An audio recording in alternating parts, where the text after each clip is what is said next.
And today we wake up and we see the story that Mohamed Salah, and again, a lot of you guys are probably wondering where the hell I'm going with this, but Mohamed Salah today, it's been confirmed, is on the shortlist for Thomas Tuchel to join Chelsea. Now, when I picked myself up off the floor rolling around at that, I started to think into it, and Chelsea have Erling Haaland, Romelu Lukaku, and Mohamed Salah on this shortlist. Now, I can do a shortlist if you want. I can do a shortlist of the 3 hotties I want to replace my wife should she ever move on down the future, but doesn't mean that's going to happen. So I don't really pay much attention to it, particularly at a time when we know that Salah is going to be looking for an improved contract.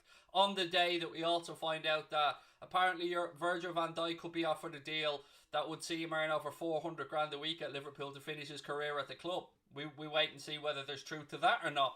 But these are all the type of stories that are going to be going around in the coming days and weeks. And don't get blindsided by them. Don't let them get to you. It's just more nonsense. Do you honestly think that we're going to... Now, I'm not saying that Chelsea couldn't afford him, because Chelsea could afford him. But do you honestly believe that Jurgen Klopp will sanction the sale of Mohamed Salah to a rival for the Premier League? It makes absolutely no sense whatsoever. And even me, who was very critical of our owners and what they've done recently, this just doesn't make any sense to me. I'm sure he may be on a short list, but that means absolutely sweet Fanny Adams in the grand scheme of things. No offence, but I don't rate Falk as a journalist. No need to offend. You're not offending me with that one, mate. He comes out with some absolute whoppers from time to time. I'll be the first one to admit that. Sometimes he coattails on other people, a bit of a tap in most of the time, but I get where you're coming from. I mean, I'm not taking anything from this. I don't believe Mohamed Salah is going to go to Chelsea.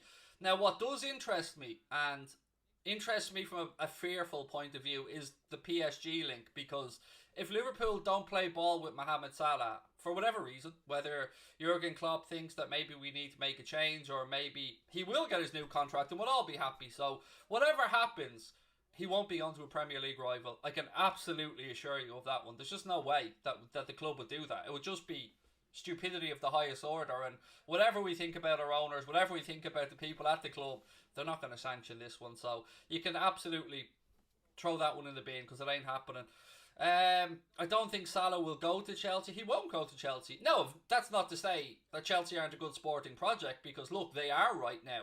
If you look at Chelsea and the players that they have there, the manager that they have there, the direction they're moving, it's a club that's on the up and up. So I'm not here knocking Chelsea. I'm just talking about this Christian Falk story that just seems to be absolute pie in the sky. As I said, I could make up a list right now. Mila Kunis, and 2 other hotties that I want to replace my wife should she decide to up and leave me. Doesn't mean it's going to happen, just means I've done a little shortlist. You get where I'm going with this, don't you?